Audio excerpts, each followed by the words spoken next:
नमस्कार, भारत लाइव देख रहे हैं आप।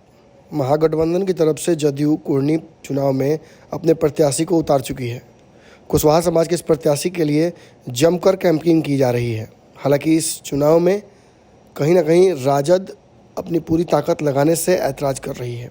ऐसा इसलिए बताया जाता है क्योंकि पिछले चुनाव में मोकामा और गोपालगंज दोनों जगहों पर जदयू ने अपनी तरफ से दमखम कम लगाया था। नीतीश कुमार के नहीं पहुंचने की वजह से भी खासतौर पर राजद के लोगों में काफ़ी नाराज़गी थी। लेकिन इस नाराज़गी को भुनाने के लिए बिहार में भाजपा लगातार तैयार है। भाजपा ने जहां गोपालगंज में बड़ी जीत दर्ज की, वहीं मोकामा में लड़ाई बड़े कांटे की कर दी। वहीं अब बात की जा रही है कि कुढ़नी में भाजपा के प्रत्याशी को समर्थन करने के लिए वहां पे लोकल स्तर पर जदयू के नेता भी खड़े हो गए हैं। हालांकि मुकेश सहनी इस लड़ाई में एक भूमिहार कैंडिडेट को उतारकर खुद भी अपनी तरफ से एक बड़ी दावेदारी प्रस्तुत कर दी है उन्होंने। लेकिन बताया जा रहा है कि लड़ाई तीन तरफा ना होकर दो तरफा हो गई है। जदयू द्वारा प्रस्तावित किए गए उम्मीदवार के खिलाफ लगातार वहां आक्रोश देखा जा रहा है। खास बात यह है कि कुशवाहा समाज जिसकी बहुलता ज़्यादा है और जो जदयू से जुड़ा है और प्रत्याशी भी उसी समाज का है, उसका विरोध हो रहा है।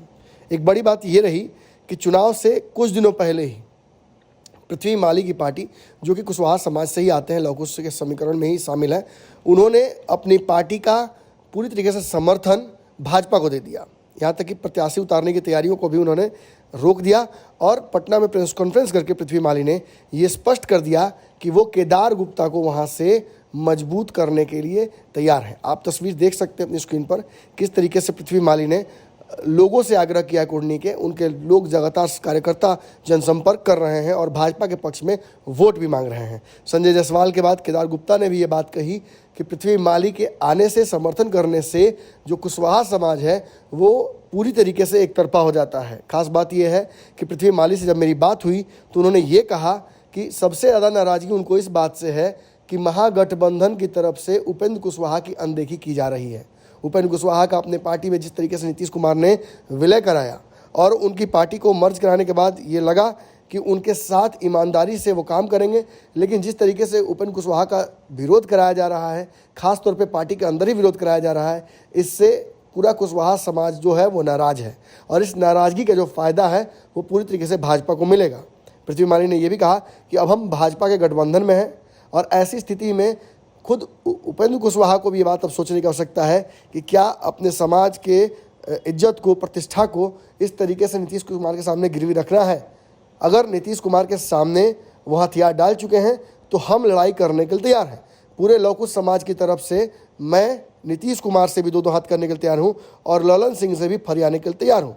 उन्होंने ये भी कहा कि यहाँ जो लड़ाई है वो मुकेश सहनी और भाजपा के बीच है, ना कि जदयू के बीच। जदयू इस जगह पर प्रत्याशी जो देकर उतारी है उस प्रत्याशी का जमकर विरोध हो रहा है और इसकी वजह से जदयू यहाँ लड़ाई में नहीं है। पृथ्वी माली के इस बयान के बाद जदयू बैकफुट पर चली गई है और ख़ास बात यह है कि जो लड़ाई लगातार ये बताई जा रही थी कि जदयू आसानी से जीत रही है, उस लड़ाई में अब उसे बताया जा रहा है कि वो है ही नहीं। पृथ्वी माली के बयान के बाद खास बात ये भी हुई है कि अब तक जदयू की तरफ से कोई प्रतिक्रिया नहीं आई है। वहीं उपेंद्र कुशवाहा कुढ़नी गए थे, उन्होंने चुनाव प्रचार किया, लेकिन जिस गर्मजोशी से उनका स्वागत वहां करना चाहिए कार्यकर्ता को, वैसा नहीं दिखा। वहीं ललन सिंह का जमकर विरोध हुआ है। यानी कुढ़नी सीट पर जदयू अपने लिए ही समस्याएं पैदा कर रही है। ऐसे में जो लड़ाई बड़ी होनी थी, जिसको प्रतिष्ठा का विषय बनाया जा रहा था, जिसको आने वाले बिहार की बड़ी लड़ाई का एक सेमीफाइनल बताया जा रहा था, उस लड़ाई में शुरू होने से पहले ही जदयू पिछड़ गई है। उसका मुख्य कारण कहीं ना कहीं पृथ्वी माली और भारतीय जनता परिवार पार्टी का भाजपा के साथ खड़े हो जाना है। अगर ये वीडियो पसंद आई और वह बिहार के राजनीति और बिहारियत से सरोकार रखेनी तो सब्सक्राइब बटन दबा के चैनल के सब्सक्राइब कर ली। ओजे एगो घंटी बा, ओकरा बटन दबा देला से कुल सटीक और मारक खबर रुआ मुफ्त में मिल जाई। अगर रुआ पत्रकारिता के हमनी के नया प्रयोग में सहयोग कर चाहतानी तो ज्वाइन बटन दबा दी। पेटीएम नंबर नोट कर ली 9386816700।